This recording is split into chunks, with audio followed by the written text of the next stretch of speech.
어린이 여러분, 안녕하세요. 저작권 드라마 제1부, 창작하는 보람 재미있게 보았나요? 저작권 드라마는 여러분과 비슷하게 공부하고 생활하면서 꿈을 가꾸어가는 어린이들 이야기를 그렸습니다.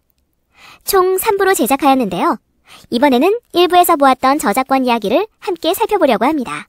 그럼 시작해볼까요? 저작권은 저작물에 대한 권리를 말합니다. 그럼 저작물은 무엇이고 권리는 또 무엇일까요? 우선 저작물에 대해 알아보겠습니다.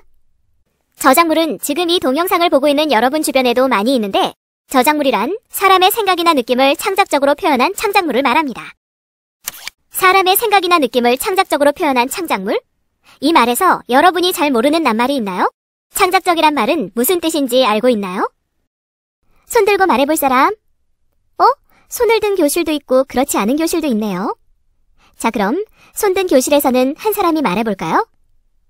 창작적이라는 말은 쉽게 말해서 남의 것을 베낀 것이 아닌 나의 생각과 느낌을 표현해낸다는 뜻이죠.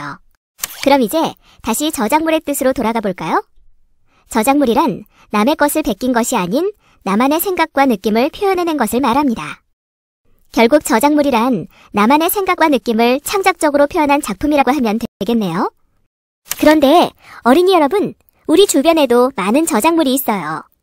선생님이 여러분 교실을 둘러보니까 우선 교과서가 눈에 띄네요.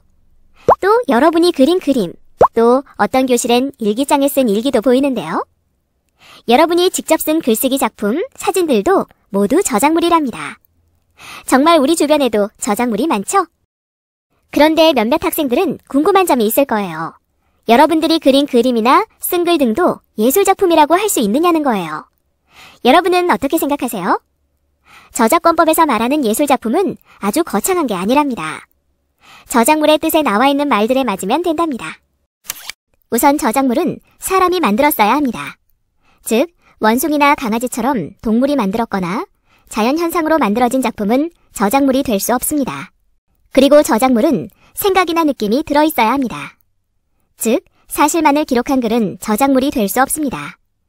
예를 들어 어떤 경기 결과를 몇 년 몇 월 며칠에 A팀과 B팀이 축구를 해서 A팀이 3대 0으로 이겼다라는 말만 기사로 썼다면 그 기사는 저작물이라고 할 수 없습니다. 그 경기 결과는 누구나 그렇게 쓸 수 있는 사실이지 그 기자가 어떤 생각이나 느낌을 쓴 것이 아니기 때문입니다. 하지만 그 기자가 경기 결과를 쓰면서 A팀과 B팀이 축구를 해서 A팀이 이겼는데 A팀은 팀워크와 기술이 좋아 강력한 우승 후보로 예상된다라고 썼다면 아주 조금이지만 생각과 느낌을 넣었기 때문에 저작물이라고 할 수 있습니다. 다음으로 저작물은 창작적이어야 합니다. 앞에서 살폈듯이 나만의 생각과 느낌을 창작적으로 표현한 것이어야 합니다. 마지막으로 저작물은 표현하여야 합니다. 어떤 사람이 머리로만 생각하고 겉으로 그 생각을 드러내지 않았다면 그 생각은 저작물이라고 할 수 없습니다. 반드시 겉으로 드러내야 하는데 그 방법은 다른 사람이 알 수 있게만 하면 됩니다. 그림이든 글이든 노래나 동작 아니면 말든 어떤 방법으로든 자신의 생각이나 느낌을 표현하면 저작물이 되는 것입니다. 이제 여러분이 그린 그림, 여러분이 쓴 시, 여러분이 만든 조각품도 다 저작물이라는 것 알겠죠? 저작물은 공기처럼 우리가 살아가는데 꼭 필요한 것이랍니다. 저작물의 종류로 다음과 같은 것들이 있습니다. 정말 많죠? 이렇게 많은 저작물들이 있어서 우리는 공부도 생활도 행복하게 할 수 있는 거랍니다. 그런데 우리가 함께 살고 있는 사람들 중에서 일부 몇몇 사람들은 공기가 얼마나 소중한지 생각하지 않는 것처럼 저작물이 얼마나 소중한지 모르고 있어요. 그 사람들은 저작물을 만드는데 얼마나 큰 노력이 필요한지 잘 모르기도 하죠. 그러다 보니 애써서 만든 저작물을 자기 마음대로 이용하는 경우가 생깁니다. 내 것을 다른 사람이 마음대로 이용하면 안 되는 것처럼 저작물도 분명히 저작물을 만든 사람이 주인이기 때문에 주인에게 허락을 받고 이용해야 합니다. 이렇게 저작물 주인이 자신의 저작물을 다른 사람이 이용할 수 있게 허락하거나 이용을 못하게 막을 수 있는 권리를 저작권이라고 합니다. 앞에서 저작권이란 저작물에 대한 권리라고 했던 말 기억하죠? 그래요. 바로 그 권리를 말합니다. 여러분, 우리는 다른 사람의 생각과 느낌을 존중해야 합니다. 왜 그럴까요? 바로 내가 존중받기 위해서 다른 사람이 나를 존중해주니까 다른 사람을 존중해주면 나도 존중받게 되고 그게 더불어 사는 세상을 만드는 것이죠. 저작권도 마찬가지입니다. 저작권자에게 자신의 저작물을 다른 사람이 이용할 수 있게 또는 이용하지 못하게 막을 수 있는 권리가 있으므로 어떤 저작물을 이용할 때에는 저작권자에게 이용 허락을 받아야 합니다. 그것이 저작권자의 권리를 존중해주는 일이며 저작물을 올바르게 이용하는 첫걸음입니다. 자, 그럼 저작권 드라마 1부 창작하는 보람에서는 어떤 저작물에 대해 얘기하고 있었는지 기억해볼까요? 우선 우찬이와 세미가 만든 영화 얘기가 나왔네요. 영상 저작물인 영화에 이용되는 저작물들은 참 많습니다. 참고로 연기는 연기자가 하는데 연기자는 영화 시나리오를 몸으로 표현하는 사람이죠. 이런 사람을 실연자라고 합니다. 실제로 해보이는 사람이죠. 작곡가가 작곡한 악보를 보고 연주하거나 노래를 부르는 사람들도 마찬가지입니다. 그리고 이러한 실연자들은 저작 인적권자가 됩니다. 인접이란 말 뜻이 가까이 있다는 말이니까 저작 인적권자는 저작물이 세상에 알려지는데 큰 역할을 한 사람으로서 그 권리를 가지는 사람이죠.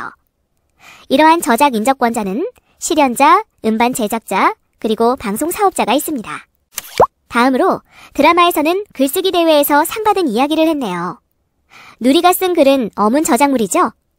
그나저나 아까 우찬이도 영화 만들면서 고생했다고 했는데 누리도 많이 힘들었나 보네요. 사실 저작물을 만들어내는 일은 악이 낳는 고통, 즉 산고와 비교하기도 합니다. 그만큼 힘든 과정을 거쳐 만들어낸다는 이야기죠. 정말 저작권을 존중할 마음이 저절로 들지 않나요? 자, 다음엔 어떤 저작물이 나왔나요? 미술 저작물인 과학 상상화 이야기가 나왔죠? 아이쿠, 세롬이도 엄청 힘들었다고 하네요. 그래요.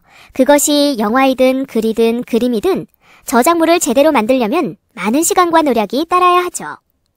그런데 세롬이 대사 중에는 다음과 같은 말이 나오네요. 이 말은 세롬이가 어떤 잘못을 저질렀는데 본인은 그걸 모르고 한 거예요. 그게 뭘까요? 그 자세한 이야기가 2부에서 펼쳐집니다.